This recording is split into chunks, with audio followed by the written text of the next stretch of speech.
Sa isang liblib na puok, tuktok ng bulubundukin sakop sa bayan ng Burawin, Leyte, konektado sa gubat ang buhay ng iilang mga mamanwang tribo.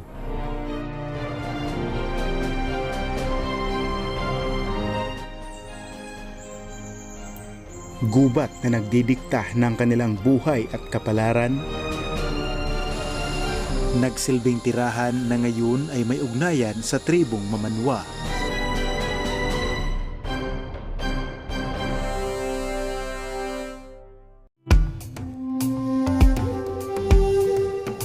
Sa barangay Kagbana ay nakilala ko ang tribo ng mga katutubong Mamanwa. Unang araw ay nagpunta ko dito para makipag-ugnayan at magpaalam sa kanila kung ako nga ba ay kanilang papahintulutan na i-document ang kanilang pamumuhay. Matapos ang aking pakikipanayam, ako'y bumalik sa bayan ng Burawin, Leyte. Para sa mga bata. At gusto ko, sa muli kong pagbabalik, ako ay may dalang munting handog sa mga batang Mamanwa.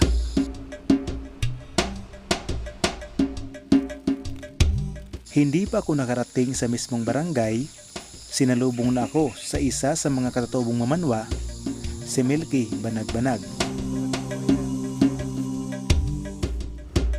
Sa aking biyahe ay nadaanan ko ang matatarik na kalsada, mataas na paahon at patindig na mga daanan.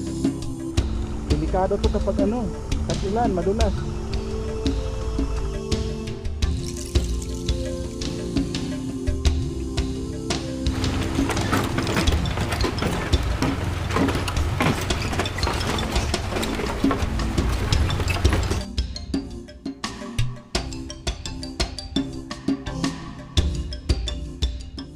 At noong ako'y makarating, nasaksihan ko ang kanilang kakaibang lingwahe. Kabanwa. Humana kita, Human kita kuman. Human kita kuman, Ang panaw di kita ngaro ang panaw kita ngaro, kabanwa. Kabanwa. kabanwa. Okay, ang kuha kita kajang, kawa kita kajang kantang Uway. tuod nga uway. Aduyan. Ang kawa. Ano sa Tagalog yun? Ratan man Kung ang waray, Tagalog. Waray. ngadto kita niya na inikahuman. Kay kukuha untaan aton tuyo Hirimuon nga nga duyan. uway nga hirimuon nga duyan. Amo na iton. Punta tayo ngayon dahil kukunin natin yung ratan na gagawing duyan. Oo. Ayun. Dito sa pamamahay nyo, mga ilang pamilya kayo? Tulo. 3. So marami-rami kayo. Anam tuon. Tago sa kagantang god ang ununtong kasalmunan ang kada tuon. So ngayon, yung bigas na nandyan, mga ilang gandang pa? Mga 3 na lang. 3 saing na lang yun. Oo. So ngayon, mamaya at bukas. So bukas, Wala na siguro. wala na. Okay. Samahan mo. Bili tayo sa sakong bigas. Okay lang? Okay lang. Yan ba? Ito los kasako? Ito yung half. Tuhap. Okay. Sige. Dua. Keren ni hay sa jaran ni. Sige. Sa gadi gadi na ba ni. Dalawa. Sige, pakidala na lang sa inyo. Sa barangay na ito, dito po nakilala si Kuya Jaime Banag-Banag. Sa ikalawang araw, panahon na para kami ay magtungo sa kabundukan para manguha ng uway. Ang barangay Kagbana ay nasa tuktok ng kabundukan. Ito ay napapalibutan ng makakapal na kagubatan, kaya sa umagang ito, ramdam ko ang napakalamig na umaga. Ang kanilang pamamahay ay nakahiwalay sa mismong barangay ng Kagbana. Dahil sila ay isang angkan lamang, gumagamit sila ng kanilang sariling lingwahe. Jangan mimpundukan tangan deh tulung aldaw dyan. Ang lingwahe ng mga Mamanwa ay tinatawag ding Minamanwa. Ito ay isang wikang kabilang sa pamilya ng mga wikang Austronesian at kadalasang sinasalita sa mga lalawigan ng Agusan del Norte at Surigao del Norte sa Mindanao. Bagamat sila ay may sariling wika, marami rin sa kanila ang nakakaintindi at nakakapagsalita ng Surigao noon, Cebuano at Waray dahil sa pakikisalamuha sa iba't iba pang grupo sa kanilang mga lugar. Ang salitang mamanwa ay nagsimula sa salitang man at banwa. Man na ang ibig sabihin ay first o una, banwa na ang ibig sabihin ay gubat o kagubatan. Kung pagsasamahin, ang mamanwa ay literal na nangangahulugang unang nanirahan sa kagubatan o gubat. Ang kahulugan na ito ay tumutukoy sa paniniwalang sila ay isa sa mga pinakaunang tao na nanirahan sa kapuluan sa Pilipinas, partikular sa kagubatan ng Mindanao. Ang kanilang pangalang mismong mamanwa, ang nangangahulugang unang nanirahan sa gubat, ay nagpapatunay sa kanilang sinaunang pinagmulan at malalim na ugnayan sa ating kalikasan. At isa sa kanilang pamumuhay ay nakasalalay sa kagubatan, ang pangunguha ng uway uratan na gagawing kasangkapan. Aakyatin itong puno? Oo, akyatin. Asan ba yung kukunin? Ngunit hindi ganito kadali ang pagkukuha ng uway. Aakyat sila sa matataas na punong kahoy at kunting pagkakamali, buhay ang kapalit. Papunta sa taas? Oo. Di ba delikado yun? Baka... Yun ba yung balagi yung ginagama mo kapag pumupunta sa gubat, pag matataas, inaakyat talaga? Inaakyat. Hala. Kahit mataas basta kaya, subukan lang natin. Oo. Ilang sandali pa ay sabay na silang mag-amang umakyat sa punong kahoy. Nilagyan ni Kuya Jaime ang isang maliit na kahoy ng apakan o tangga para hindi siya mahirapan kung aakyatin ito patungo sa tuktok. Dalawa kayo aakyat. Dalawa kasi mahirap dun sa taas. Pag-isa lang. Ingat ha.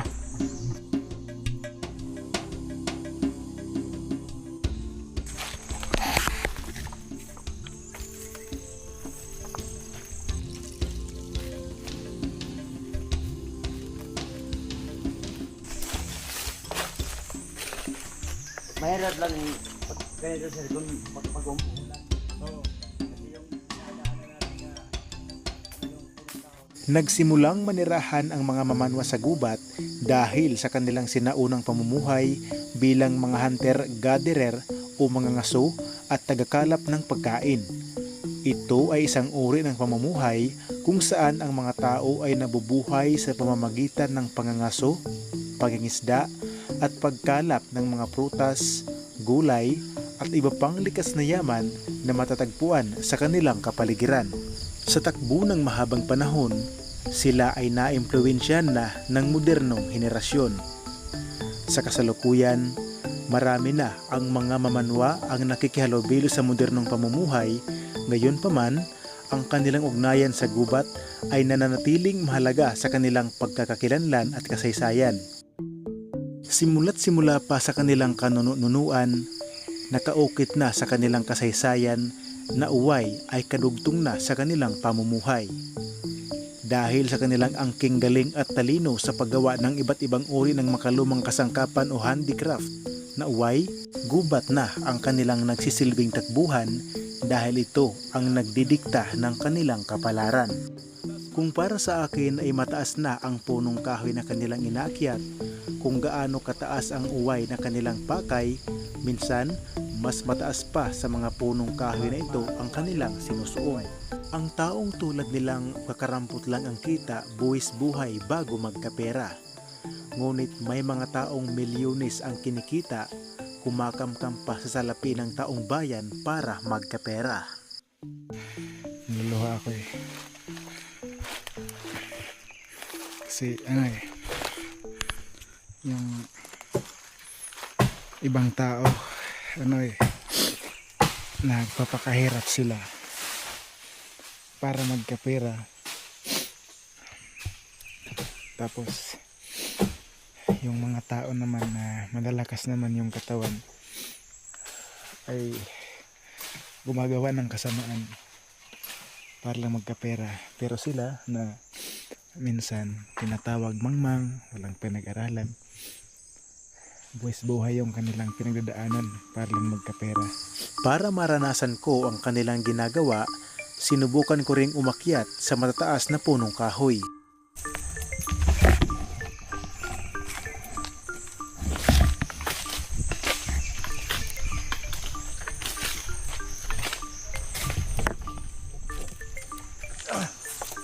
Mahirap kasi umakyat eh. Kaya to.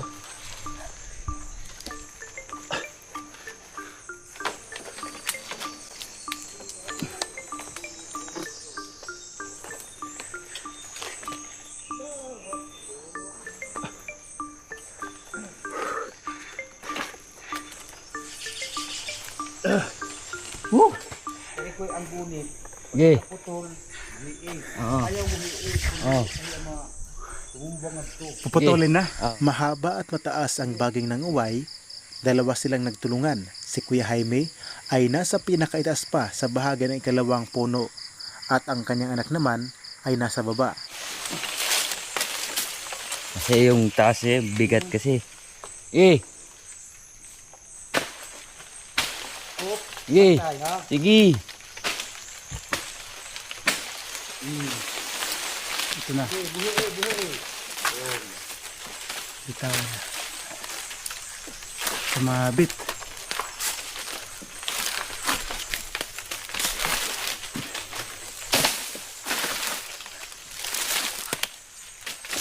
Bunluta para mahina na po, boss.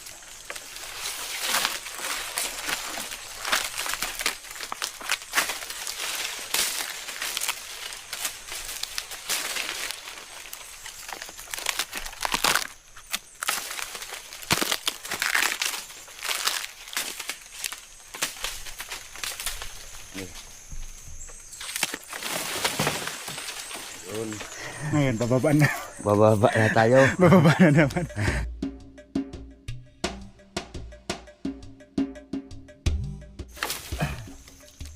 Sir. Sila dito, boss, dito. Pariyan.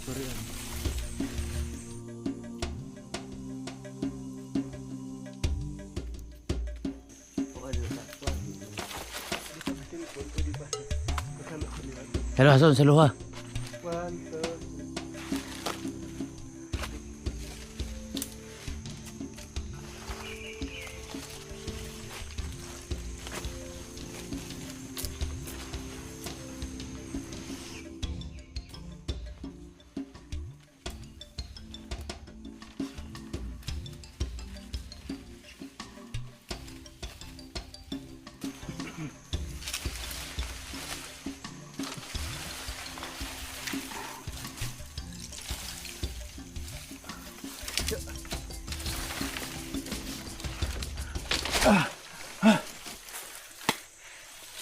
Ganito kasimple yung ginagawa nyo. Mahirap. Mahirap, hindi gawain ng pangkaraniwang tao lang. At nung ito ay matagumpay na makuha, ang kasunod na proseso ay biniyak sa 4 na piraso at 3 silang nagtulungan sa pagtatrabaho.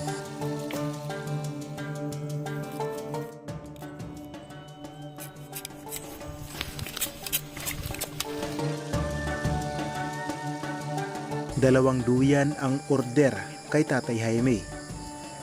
Kulang pa ang nakuhang uway, kaya't naghanap pa siya ng panibagong aakyating puno para makakuha ng panibagong uway.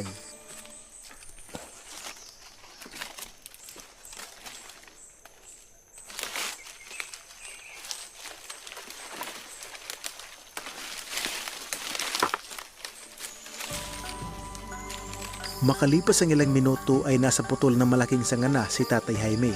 Walang katakot-takot na inupuan lang ang malaking sanga at inabot ang baging ng uway. Peligroso at delikadong hanap buhay, ngunit sa mga taong tulad nila, walang katakot-takot na tumayo sa bingit ng kahirapan.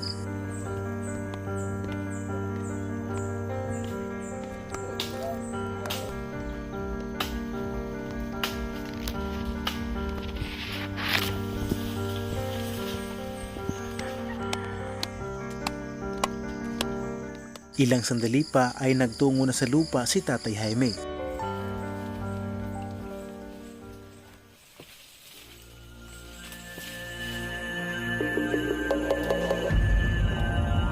Ang malawak at magkakapal na kagubatan malapit sa kagbana na sakop ng Burawin ay walang nagaganap na pangtutruso.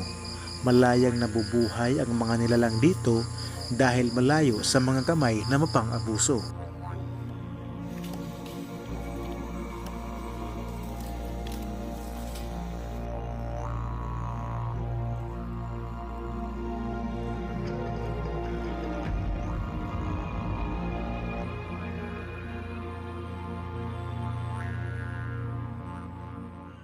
Matapos ang ilang oras sa bundok, makukumpleto na ang aming uway. Ngunit maliban sa inakyat ni Tatay Jaime ng mga punong kahoy, ang huling inakyat ay malaking baging naman ng kahoy. Ito din mo. Rakon. Wala ko ba ito dakon? Utda. Utda.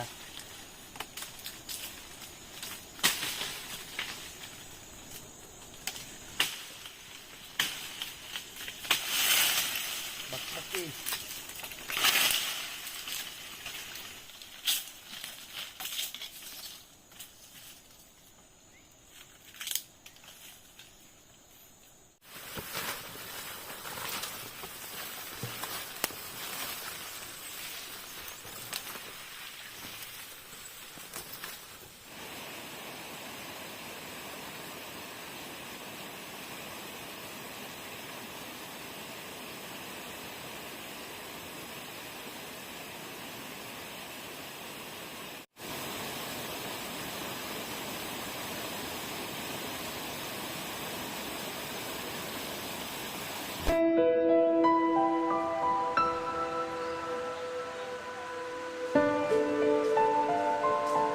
Nung kami ay makabalik na sa barangay, pagsapit ng hapon, ipinagpatuloy ang trabaho.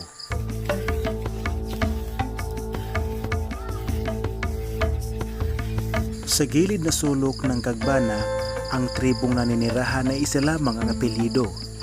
Lahat sila dito ay magkakamag-anak at lahat sila uway ang kanilang ginagawang hanap buhay.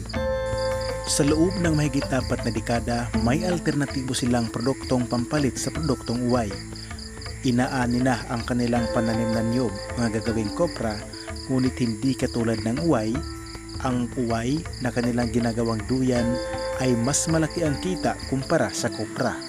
Ayon sa kwento, ipinagbabawal daw ng DENR o Department of Environmental and Natural Resources ang pangunguha ng uway ng sinuman sa loob ng kabundukan.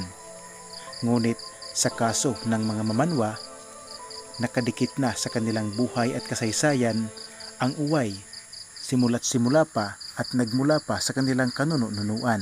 Ipatigil man ng gobyerno ang hanap buhay nilang nakadikit na sa kanilang kasaysayan, ang malaking tanong, kaya bang sustentuhan ng gobyerno ang kanilang pang-araw-araw na pangangailangan?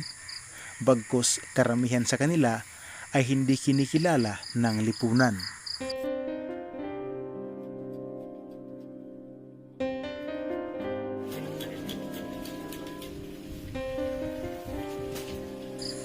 Ang kanilang tunay na angkan ay nagmula sa Mindanao.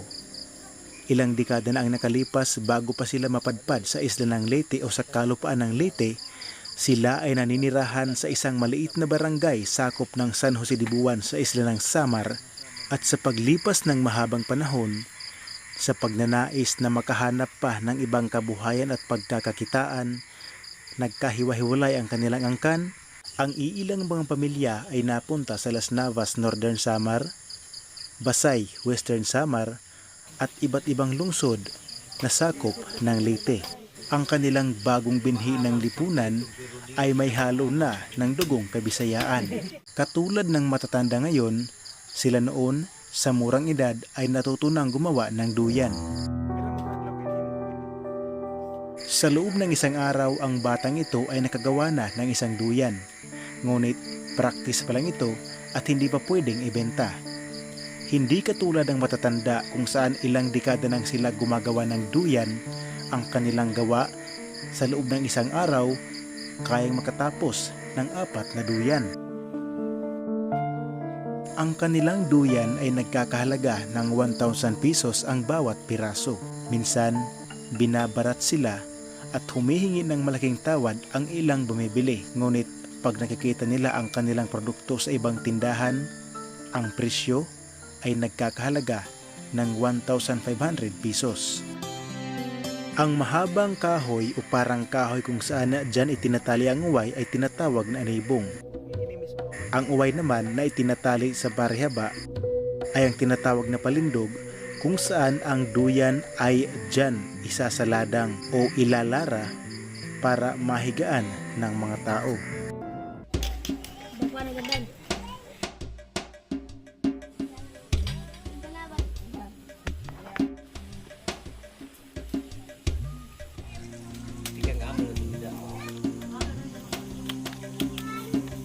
Pagsapit ng hapon bago pa sumapit ang dilim, inumpisahan na ang paglalara ng duyan. Marami silang nagtutulungan kaya't mas mabilis matapos ang kanilang ginagawa.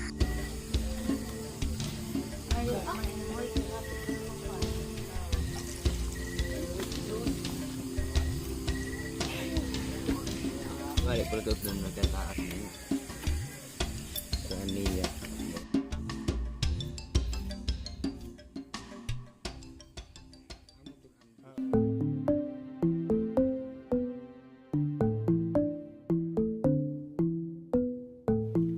Kinabukasan, tapos na ang dalawang duyan at panahon na para i-deliver na ito patungo sa nag-order.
Hawak ko na tayo. Tag 1,000. Oo. Okay. Salamat. Kay ini kunta nga dara doon nga di. Parang Nga to ini. Pero kay magsangkay man kita. Kadinala. Kadinala. Ano yung gagawin mo ngayon sa 2,000? Pan sa pagkaon juga. Ang bibili ka ngayon. Okay. Sige. Mga ilang ano yan? Yung ilang kilo o ilang gantang yung pwede? Mga tunga sa sako. Pwede. Sako. Pag maubos yan, kapag maubos yung bigas, Mag ayat naman. ng duyan, Ano yan? tapos benta ulit, tapos bili ng bigas. Oh.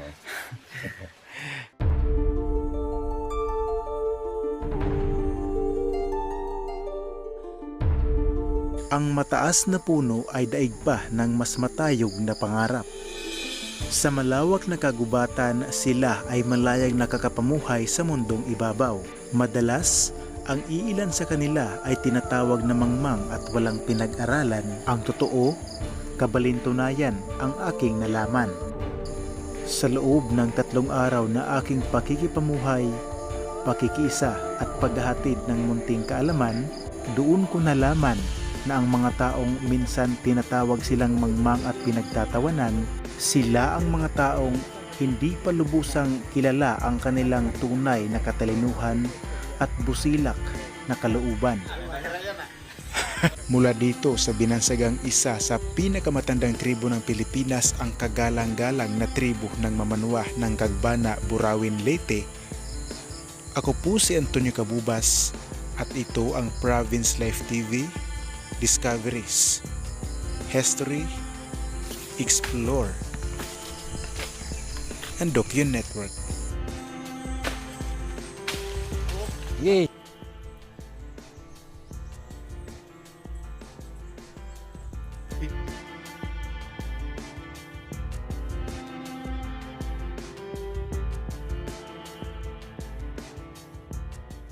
Nag-aaral kayo na. Kahuman na panghatag ka. Isang bayang hapon na lang yung mga bata. Kanami. Inibig.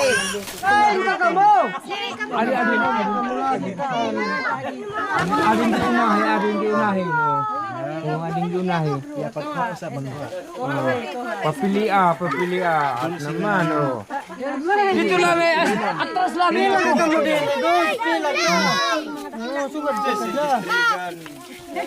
Kan mo bo? Taklaw dadong bo, kay kan mo dito pagkakataon. Kaya. Ano di? Oh. Yung mga hudas. Udas nag-udas. Si Batman. Oh. Dito. Strigan. Dito layas. Ay nakaragbalik ha.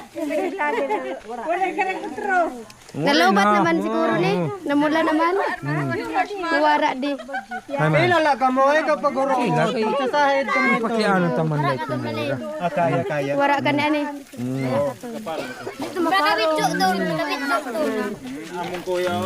Ay kapag uruot.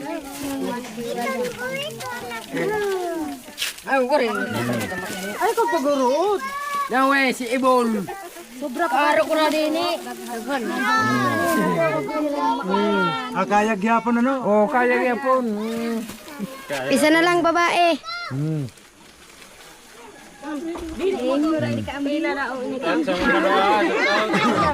Adi pa oh, adi pa.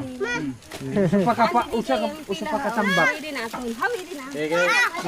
Ang photographer marshmallow.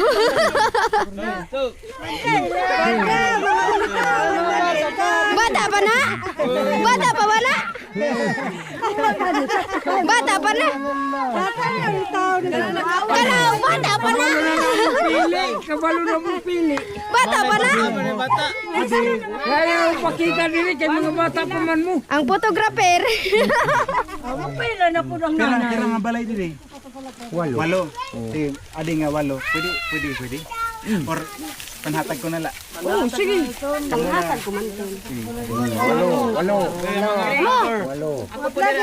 Mga vlogger.